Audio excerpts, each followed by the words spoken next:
பிள்ளைங்களா வாங்க சாப்பிடலாம். அம்மா அக்கா சாப்பிட வரமாட்டா, நேத்துல இருந்து ஏதோ யோசிச்சுக்கிட்டே இருக்கா. அப்படி என்ன யோசிச்சுக்கிட்டு இருக்கா? அது ஒன்றும் இல்லைம்மா, நேற்று எங்கள் சயின்ஸ் டீச்சர் பாடம் நடத்துனாங்க. அதுலேருந்து எனக்கு நிறைய டவுட்ஸ்லாம் வருதுமா. அப்படி என்ன உனக்கு டவுட்ஸ் எல்லாம் வந்துட்டு இருக்கு? கிரகணத்தப்போ ஏன் யாருமே எதுவுமே சாப்பிடக்கூடாதுன்னு சொல்கிறாங்க? நாய்க்கு ஏன் நாக்கில் வேர்க்குது? அம்மாம்மா எனக்கும் அதே மாதிரி டவுட் இருக்குமா. மாங்காய் ஏன் புளிக்குது, மாம்பழம் ஏன் இனிக்குது?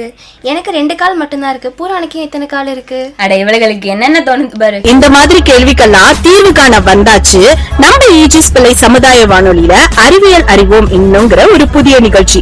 இது ஒரு அறிவியல் சார்ந்த தொடர். இந்த நிகழ்ச்சியின் மூலமா விடை காண முடியாத உங்க கேள்விகளுக்கெல்லாம் விடை சொல்ல போறாங்க. மறக்காம கேளுங்க. வாரந்தோறும் ஞாயிறு அன்று காலை 10 மணிக்கு அறிவியல் அறிவோம். ஈஜிஎஸ் பிள்ளை சமுதாய வானொலி 90.0. இது நம்ம ரேடியோ, நாகை ரேடியோ.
நேயர்களே, இது இந்திய அமுத பெருவிழா, மத்திய அரசின் விக்யான் பிரசார், தமிழ்நாடு அறிவியல் தொழில்நுட்ப மையம், அறிவியல் பலகை, நமது ஈஜிஎஸ் பிள்ளை சமுதாய வானொலியுடன் இணைந்து நடத்தும் அறிவியல் அறிவோம் என்னும் புதிய தொடர். இன்றைய நிகழ்ச்சியில் மருத்துவர் திரு சேகர் அவர்கள் யோகா நலம் பற்றி கூறுவதை இப்போது கேட்போம். நரம்பியல் மருத்துவர் சேகர் அவர்கள் நம் நிலையத்திற்கு வந்திருக்கிறார். வணக்கம் சார். வணக்கங்க. அனைவருக்கும் எனது பணிவான வணக்கத்தை தெரிவித்துக் கொள்கிறேன். உலகத்துக்கே நம்மளுடைய நாடு யோகா கத்துக் கொடுக்குது. உலக யோகா தினம்லாம் அனுசரிச்சுட்டு வரோம். 2வது பாத்தீங்கன்னா யோகா பத்தியான இன்றைய நிகழ்ச்சியில நிறைய விஷயங்களை பரிமாறிக்கலாம் சார். முதல்ல யோகாசனம் அப்படின்னா என்ன சார்? இது ரொம்ப முக்கியமான விஷயங்க. இந்த யோகா அப்படின்னா இதுல நிறைய விஷயம் இருக்குது. இந்த யோகா எங்கிருந்து ஆரம்பிச்சது அப்படின்னு முதல்ல பார்க்கணும். இந்த யோகா ஆரம்பிச்சதே பார்த்தீங்கன்னா இந்தியாங்கிறதுல ஒரு பெருமையான விஷயம்.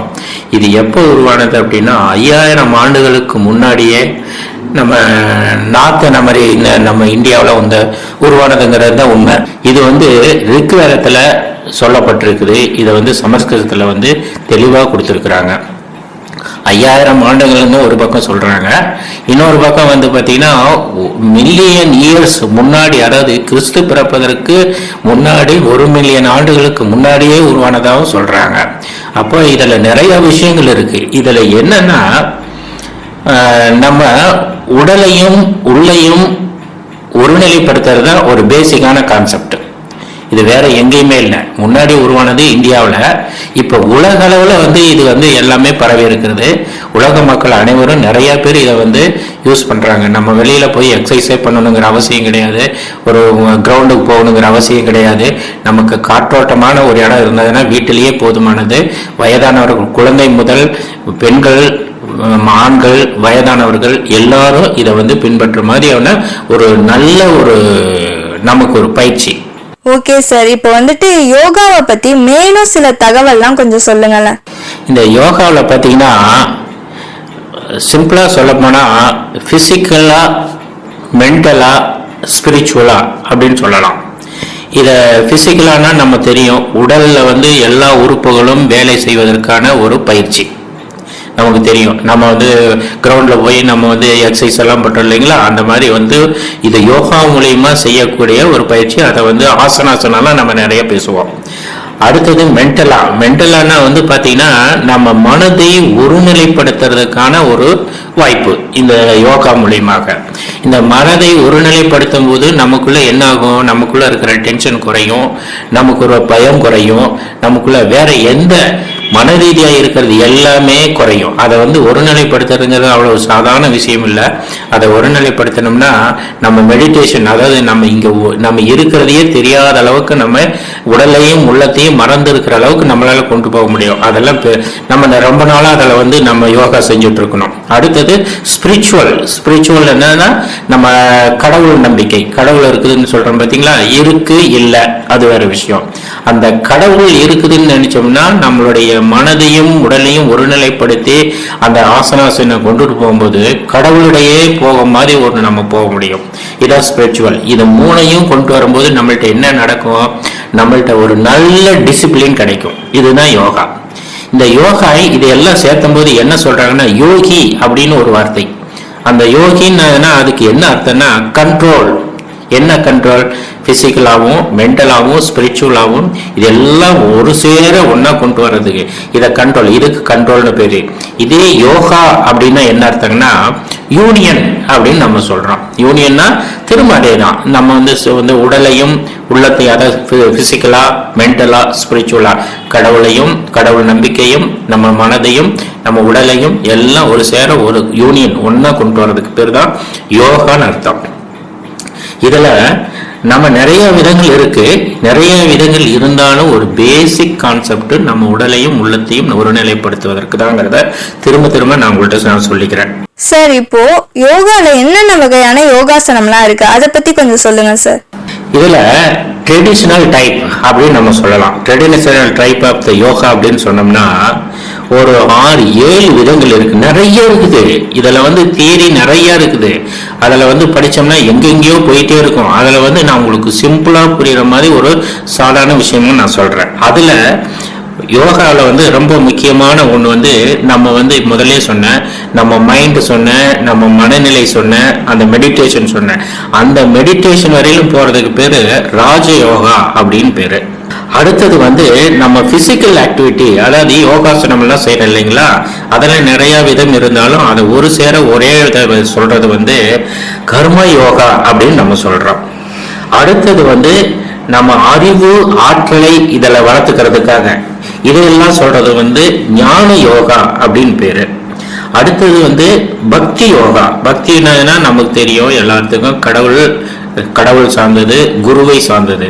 குரு என்பது வேறு, கடவுள் என்பது வேறு அப்படின்னு நம்ம பிரிக்கவே கூடாது. கடவுள் என்பது அதுக்கு வந்து அப்பாற்பட்டது இல்லை, இது ரெண்டும் ஒன்று சேர்ந்தது. மாதா, பிதா, குரு, தெய்வம் அப்படின்னு நம்ம சொல்றோம். அந்த குரு நமக்கு கற்றுக் கொடுத்த எல்லாருமே நமக்கு குரு தான். அவங்களோட நம்ம ஐக்கியமாகுவதும் இந்த வந்து பக்தி யோகாவில தான் வரும். அடுத்தது மந்திர யோகா அப்படின்னு இருக்குது. அடுத்தது வந்து பாத்தீங்கன்னா ஏன்னா ஹாதல் யோகா அப்படின்னு ஒரு விதமான யோகா இருக்குது. அப்புறம் வந்து அது இல்லாம இன்னும் நிறைய இருக்குது. இந்த யோகாவில் வந்து எப்படின்னா ரொம்ப முக்கியமா பாத்தீங்கன்னா நம்ம 5 பாயிண்ட்ல தான் நம்ம சொல்ல போறோம். 5 பாயிண்ட் என்னன்னா ஆசனாஸ் அப்படிங்கிறோம். அந்த ஆசனாஸ்ங்கிறது தான் வந்து நம்ம எக்ஸசைஸ். அந்த எக்ஸசைஸ் வந்து சொல்லி கொடுக்கறது ஆசனாஸ். அதில் நிறைய விதங்கள் இருக்கு. அடுத்தது பிராணாயாமா அப்படின்னு நம்ம சொல்றோம். அது வந்து பிரீத்திங்கை வந்து கண்ட்ரோல் பண்ணி அது மூலயமா நம்ம வந்து உடலையும் உள்ளத்தையும் சரி செய்து கொண்டு வருவது தான் பிராணாயாமான்னு சொல்றோம். அடுத்தது சவாசனா அப்படிங்கிறோம். இது வந்து பாடியை ரிலாக்ஸேஷன், மைண்டையும் ரிலாக்ஸேஷன் கொண்டு வரதுக்கு, பாடியும் ரிலாக்ஸேஷன் கொண்டு வரதுக்காக கொடுக்கப்பட்ட வார்த்தை. இதெல்லாம் எப்படி இருக்குன்னா, நம்ம மைண்டு பாசிட்டிவ் திங்கிங்கில் இருக்கணும், அதே மாதிரி மெடிடேஷன் கொண்டு போகிற அளவுக்கு இருக்கணும். அவங்க வந்து எப்படி இருக்கணும், மோஸ்ட்லி வெஜிடேரியனாக இருக்க வேண்டும். இதுதான் உண்மை, இதுதான் நம்ம வந்து வேதத்துல சொல்லியிருக்காங்க. எண்ணி சாப்பிட்றவங்கலாம் அப்போ செய்யக்கூடாதா அப்படின்னா இதுக்கு நான் சொல்ல வரல. ஆனால் வெஜிடேரியனாக தான் இருக்கணுங்கிறது வந்து அதில் கூறப்பட்ட விஷயம். அதில் வந்து எல்லாருமே செய்யலாம். என்னை பொறுத்தவரை நான் சொல்கிறேன், நீங்கள் எண்ணி சாப்பிட்றவங்களா இருந்தாலும் யோகா வந்து ஒருநிலைப்படுத்துறதுக்காக கொடுக்கப்பட்ட ஒரு நமக்கு சரியான ஒரு மந்திரம். அந்த மந்திரங்கிற மாதிரி தந்திரம்ங்கிறது ஒன்று இருக்குது, தந்திர யோகா அப்படின்னு எல்லாம் இருக்குது. அதில் நம்ம எல்லாம் தெரிஞ்சுக்கணுன்னா நம்ம இதுலேயும் இருக்கலாம், இருக்கக்கூடாதுங்கிறது இல்லை. பட் நமக்கு அதுக்கு கொடுக்கப்பட்டது அப்படிதான். இதில் வந்து என்னென்ன வழிமுறைகள் இருக்கு அப்படின்னா, யோகா செய்யறதுக்கு முன்னாடி நம்ம கட்டாயமாக நம்ம வந்து உணவு உட்கொள்ளக்கூடாது. அதாவது எம்டி ஸ்டமக்கில் தான் இருக்கணுங்கிறது தான் அதுக்கு சரியான விதி. அப்போதான் நம்மளால வந்து யோகா வந்து சரிவர செய்ய முடியும். ஒரு எக்ஸசைஸே பண்றோம், அந்த எக்ஸசைஸ் வந்து நல்லா சாப்பிட்டுட்டு நீங்க வாக்கிங் போய் பாருங்க, இல்லை ஒரு எக்ஸசைஸ் ஒரு ரன்னிங் போறோம், நல்லா சாப்பிட்டுட்டு நீங்க வந்து ரன்னிங் போய் பாருங்க, நமக்கு ரன்னிங் நல்லா ஓட முடியுமா? இல்லை வந்து நம்ம வந்து பயிற்சி நடப்பயிற்சி தான் பண்ண முடியுமா? மூச்சு வாங்க இல்லையா, ரொம்ப கஷ்டப்படுவோம் இல்லையா? அப்போ வந்து நம்ம காலையில் எந்திரிச்சோன்னா நம்ம என்ன பண்றோம், எக்ஸசைஸ்னா வாக்கிங்னா காலையில் எந்திரிச்சு தான் போறாங்க, அதே மாதிரி ஈவினிங் போறாங்க. அந்த எம்டி ஸ்டமக்ல இருக்கும்போது தான் சரியான நமக்கு பயிற்சிகள் கிடைக்கும். அதனால வந்து ஃபர்ஸ்ட் பாயிண்ட் வந்து எம்டி ஸ்டமக்ல தான் இருக்கணும், அதாவது உணவு உட்கொள்ளக்கூடாது. அடுத்தது நாம என்னன்னா, நாம நிறைய வந்து காஃபி டீ குடிக்கிற பழக்கம் நமக்கு இருக்குது. அந்த காஃபி டீ கட்டாயமாக நம்ம செய்வதற்கு முன் காஃபி டீ குடிக்கக்கூடாது. காஃபி டீ குடிக்கக்கூடாதுங்கிறது அந்த யோகாவில் கொடுக்கப்பட்ட ஒரு முக்கியமான விஷயம். அடுத்தது நம்ம செய்யறதுக்கு வந்து பார்த்தீங்கன்னா, ஒவ்வொரு யோகா பண்ணுறது, நம்ம யோகாங்கிறதுல நிறைய சொல்லிட்டேன். அதில் வந்து எக்ஸசைஸ் பண்ணுறதுக்கு ஆசனா சொன்னேன், பிரீத்திங் வந்து பிராணாயாமா சொன்னேன், ரிலாக்ஸேஷனுக்கு சவாசனா சொன்னேன், நம்ம வந்து பாசிட்டிவ் திங்கிங், பாசிட்டிவ் தாட்ஸ் இந்த மாதிரிலாம் நிறைய இருக்குன்னு சொன்னேன். இந்த யோகா, இந்த ஆசனாஸ் எல்லாம் செய்யறது எப்படின்னா, ஒவ்வொரு ஆசனா செய்யும் போதும், ஒவ்வொரு யோகா செய்யும் போதும் 10 நிமிடங்கள் இடைவெளி கட்டாயம் தேவைப்படும். ஒரு செஞ்சுட்டு அடுத்து செய்யும் போது கட்டாயமாக 10 நிமிடங்கள் இடைவெளி நம்ம கடைபிடிக்கணும். அப்பதான் முழுமையான நமக்கு வந்து அந்த வந்து எல்லாமே நம்மளால கிரகிச்சுக்க முடியும். மனது ஒரு நிலைப்படுத்த முடியும், உடலையும் ஒரு நிலைப்படுத்த முடியும். இதுதான் நம்ம ரொம்ப முக்கியம். அதே மாதிரி நம்ம செய்யறதுக்கு முன்னாடி காற்றோட்டமான இடம் தேவை. எங்க நம்ம உட்கார்றோமோ, எங்க ஆசனாஸ், எங்க வந்து நம்ம யோகா செய்ய போறோமோ அந்த இடத்துல காற்றோட்டமா இருக்கணும். எப்பதான் நம்ம வந்து பிரீத்திங் நல்லா எடுக்கிறதுக்கான வசதி இருக்கும், மூளைக்கு சரியான ஆக்சிஜன் பிராணவாயு எல்லாம் கிடைக்கும், ஒவ்வொரு அணுக்களுக்கும் நல்ல அணுக்கள் வந்து நமக்கு வேலை செய்யறதுக்கு நல்ல வேலை செய்யும். அதே மாதிரி நம்ம செய்யறதுக்கு முன்னாடி அதுக்கு சரியான துணி, அதாவது உடை வந்து அதற்கு தகுந்தாற்போல் காட்டன், என்னை பொறுத்தளவு காட்டன் துணி ரொம்ப ரொம்ப நல்லது. காட்டன் துணி போட்டுட்டு நம்ம வந்து எப்படி நம்ம பயிற்சி பண்றோமோ பயிற்சிக்கு தகுந்த மாதிரி நமக்கு வளைந்து கொடுக்கக்கூடிய காட்டன் துணி போட்டுட்டோம்னா இன்னும் நல்லா இருக்கும். ஸோ மொத்தத்தில் நம்ம வந்து எந்த இடத்துலங்கிறத வந்து ப்ரிஃபர் பண்ணணும். அதே மாதிரி உடை வந்து ரொம்ப முக்கியமானது. அடுத்தது வந்து பார்த்தீங்கன்னா எம்டி ஸ்டமக்கில் தான் இருக்கணுங்கிறது ரொம்ப முக்கியமான விஷயம். அப்போ ஒவ்வொரு வந்து எக்ஸசைஸ் ஒவ்வொரு பண்ணுறதுக்கு முன்னாடி 10 நிமிடங்கள் இடைவெளி இருக்கணும். காஃபி டீ அருந்தக்கூடாதுங்கிறது தான் இதில் வந்து ரொம்ப முக்கியமான விஷயமா இருக்குது. அதுல வந்து என்னென்ன நன்மைகள்லாம் இருக்கு சார்? அதுல அதான் முதல்லயே நான் உங்கள்கிட்ட நம்ம இதில் நடுவில் வரும்போது எல்லாமே ஒன்னோட ஒன்று மிங்கிள் ஆகிட்டு வந்துக்கிட்டே இருக்கும். இந்த மிங்கிள் ஆகி வரதுல நம்ம சொன்னோம், பிசிக்கலாக பண்ணும்போது நம்ம உடல்ல வந்து இருக்கிற வந்து எல்லா வியாதிகளும் போகும். அதில் ரொம்ப முக்கியமாக என்ன சொல்றாங்கன்னா, ஸ்பைன்ல இருக்கிற வலி, தண்டுவடத்தில் இருக்கிற வலி குறையும் அப்படிங்கிறாங்க. மூட்டு வலி அது வந்து இல்லாமல் போகும் அப்படிங்கிறாங்க. அதே மாதிரி இருதயத்துக்கு ரொம்ப முக்கியமான ஒரு சப்போர்ட்டிவாக இருக்கும் அப்படின்னு சொல்ல வர்றாங்க. உடல் எல்லாமே நம்ம ரிலாக்ஸேஷனாக இருக்கும் அப்படின்னு சொல்றாங்க. அது வந்து நம்ம வந்து இதெல்லாம் இருக்கும்போது நம்ம உடம்பு நல்ல ஃப்ளெக்சிபிலிட்டி, எல்லாமே வளைந்து கொடுக்குற தன்மை இருக்கும். அதே மாதிரி பேலன்ஸ், நடக்கிறதுக்கு வந்து நம்ம நடக்கிறதுக்கோ ஓடுறதுக்கோ எல்லாத்துக்கும் உட்கார்றதுக்கோ எல்லாம் வந்து நமக்கு சப்போர்ட்டிவா இருக்க மாதிரி இருக்கும். ஸோ நமக்கு உடல்ல வந்து ஒரு ஸ்ட்ரென்த்து நம்ம வந்த மாதிரி, நமக்கு ஒரு சக்தி வந்த மாதிரி இருக்கும். இதெல்லாம் வந்து பாத்தீங்கன்னா மென்டல் ப்ராசஸ், அதாவது ஹீலிங் ப்ராசஸ்ன்னு சொல்லுவோம். ஹீலிங் ப்ராசஸ், இந்த ஹீலிங் ப்ராசஸ் எல்லாமே நமக்கு ஒவ்வொரு மனுஷனுக்கும் நமக்கு உதவியாக இருக்கும். இதெல்லாம் தான் நமக்கு கிடைக்கக்கூடியது. இதெல்லாம் நமக்கு கிடைக்கும் போது நல்ல ஆரோக்கியமான தூக்கம் வரும். இந்த தூக்கம் இதெல்லாம் வந்து நான் வந்து ஒரு பேசிக்கானதான் நான் உங்கள்கிட்ட சொல்லிட்டு வரேன். நம்ம டீப்பா சொல்லல. டீப்பா போனோம்னா நிறைய இருக்குது. இதுல வந்து குழப்பங்கள் வரும். நம்ம இதை செய்யும் போது இதெல்லாம் செஞ்சோம்னா நமக்கு மென்டலா உடல் ரீதியா இருக்கிறது, மன ரீதியா இருக்கிறது எல்லாம் போகும். மன ரீதியா நீங்க டென்ஷன் ஆகுறோம், தினம் நமக்குள்ள இருக்கிற பிரச்சனைகள் நிறைய இருக்குது. தூக்கம் வரலன்னு சொல்லிட்டு மன ரீதியா பிரச்சனை அப்படின்னு சொல்ல வந்துட்டு இருக்கிறோம். இது எல்லாமே வந்து ஆசனா செய்யும் போது, யோகா செய்யும் போது குறைந்து வரும். குறைந்து வருதுங்கிறது இல்லாம ரெகுலரா செய்யும் போது எல்லாமே ஆக்கி விடலாம், போயிடும். அப்போ நல்ல நிம்மதியான தூக்கம் வரும். உடல் வந்து ரிலாக்ஸேஷனா இருக்கும், மைண்டும் ரிலாக்ஸேஷனா இருக்கும். எல்லாமே ரிலாக்ஸேஷனா இருக்கிறதுக்கான சான்ஸ் இருக்குது. இது வந்து குழந்தைகளும் செய்யலாம், முதியோரும் செய்யலாம், அதே மாதிரி ஆண்களும் செய்யலாம், பெண்களும் செய்யலாம். பெண்களுக்கு வந்து பாத்தீங்கன்னா இது செய்யும் போது இந்த மாதவிடாய் டைம்ல அவங்களுக்கு வலி வருது, அதெல்லாம் குறையுதுங்கிறாங்க. அதே மாதிரி டெலிவரிக்கு அது வந்து ரொம்ப யூஸ்ஃபுல்லா இருக்குதுங்கிறாங்க. அப்புறம் ஆண்களுக்கும் சரி பெண்களுக்கும் சரி இது வந்து உடல் ரீதியா மட்டும் இல்ல, நமக்கு ஹார்மோன் எல்லாம் சரிவர சுரக்கிறதுனால அவங்களுக்கு செக்ஸுவல் லைஃப் அது நல்லா இருக்குன்னு சொல்ல வர்றாங்க. எல்லாத்துக்குமே, ஆணுக்கும் சரி பெண்ணுக்கும் சரி இது வந்து ரொம்ப முக்கியமானது. குழந்தைகளுக்கு இது செய்யும் போது நல்ல வளர்ச்சியை கொடுக்கும். அதே டைம்ல வந்து கான்சன்ட்ரேஷன்னா நம்ம முதல்லயே சொல்லிட்டு இருந்தோம், மனது பிராக்டிஸ், அதாவது நம்ம என்ன சொல்றது, நாலேஜ் கெயின் ஆகும் நம்ம சொல்ல இல்லைங்களா, அந்த நாலேஜ் குழந்தைகளுக்கு நல்ல கெயின் ஆகும். ஸோ அதனால வந்து குழந்தைகளும் இதை வந்து தாராளமா செய்யலாம். குழந்தைங்க செய்யக்கூடாதுங்கிறதெல்லாம் கிடையாது. ஓகே சார், இப்போ வந்துட்டு இதுல தீமைகள் ஏதாவது இருந்துச்சுன்னா நம்ம நேயர்களுக்கு புரியும்படி கொஞ்சம் தெளிவா சொல்லுங்க சார்.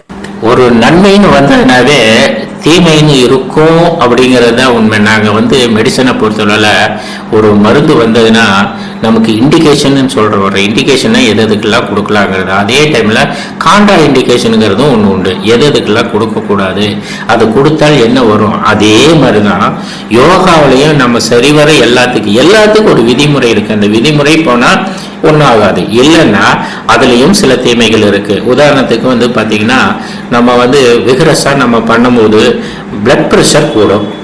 அந்த பிளட் ப்ரெஷர் கூடும்போது ஆட்டோமேட்டிக் என்ன ஆகணும், கண் பார்வைக்கு கொஞ்சம் பிரச்சனை கொடுக்கும். எந்த மாதிரினா கண்ணில் ப்ரெஷர் கூடி அதை வந்து கிளாக்கோமான்னு சொல்லுவோம். அதில் ப்ரெஷர் கூடி அது மூலயமா கண்ணு பார்வைகள்லாம் போகிறதுக்கான வாய்ப்புகள் கூட உண்டு. அதே மாதிரி நம்ம இந்த யோகாவில் வந்து நம்ம அதிகப்படியாக நான் பண்ணும்போது ஸ்பைன் எப்படி வந்து நம்ம பேக் பெயின் எல்லாம் குறையுன்னு சொன்னோம், அதே மாதிரி அந்த ஸ்பைனில் இன்ஜூரி ஆகிறதுக்கான வாய்ப்புகள் கூட, அந்த லிகமெண்ட் எல்லாம் வந்து ஒன்னோட ஒன்று இல்லாமல் அது வந்து இன்ஜூரி ஆகிறதுக்கான வாய்ப்புகள் கூட உண்டு. அதே மாதிரி செய்யும்போது ஒவ்வொரு மசிலும் நம்ம வந்து அதிகப்படியாக வந்து யோகா செய்யும் போது மசில் வந்து ஸ்ட்ரெயின் ஆகும், அந்த மாதிரி இருக்கிறது உண்டு. அப்புறம் இதெல்லாம் போக நம்ம ரொம்ப பண்ணும்போது உடம்பு ரொம்ப ஹீட் ஆகும், ஓவர் ஹீட்டிங்னு சொல்லுவோம். அந்த ஹீட் ஆகும்போது நமக்கு என்ன பண்ணுவோம், மறுபடியும் கான்சன்ட்ரேஷன் எல்லாம் குறைய ஆரம்பிச்சிடும். உடல்ல இருக்கிற உபாதைகள் இல்லாதெல்லாம் இருக்கிற மாதிரி ஒரு ஃபீலிங் வரும்.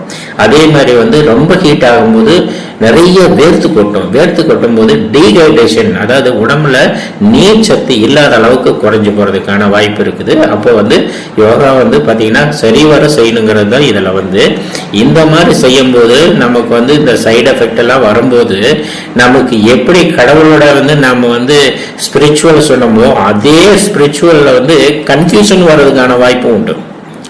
என்னடா இதெல்லாம் செஞ்சோமே, செய்யும் போது நமக்கு இத்தனை கஷ்டங்கள் வருது, இதெல்லாம் கடவுள் இருக்குதா இல்லையா அப்படிங்கிற ஒரு குழப்பங்கள் எல்லாம் வரும். இதெல்லாம் வந்து கிடைக்கக்கூடிய நம்ம தீமைகள். அதனால உங்களுக்கு நன்மைகள் வருதுன்னா ஒரு தீமைகள் உண்டு. அந்த தீமைகள் வராமல் சரிவர நம்ம யோகாவை செய்து வந்தோம்னால் நமக்கு நன்மையே தான், உடல் ரீதியாகவும் உண்டு, மன ரீதியாகவும் உண்டு. ஓகே சார், ரொம்பவே அருமையா சொன்னீங்க. இதுவரைக்கும் நம்ம நிலையத்திற்கு வந்து யோகா பற்றியும் யோகா செய்யறதால வர நன்மைகள் பற்றியும் யோகாவின் பயன்கள் பற்றியும் நம்ம நேயர்களுக்கு புரியும்படி எடுத்துரைத்தீங்க. நேயர்கள் சார்பாக உங்களுக்கு மனமார்ந்த வாழ்த்துக்கள் சார். நன்றிங்க. நம்ம நேயர்கள் அனைவருக்கும் எனது பணிவான நன்றியை மீண்டும் ஒரு முறை தெரிவித்துக் கொள்கிறேன். நன்றி. நேயர்கள் இதுவரை யோகா நலன் பற்றி மருத்துவர் திரு சேகர் அவர்கள் வழங்கிய விளக்கம் கேட்டீர்கள்.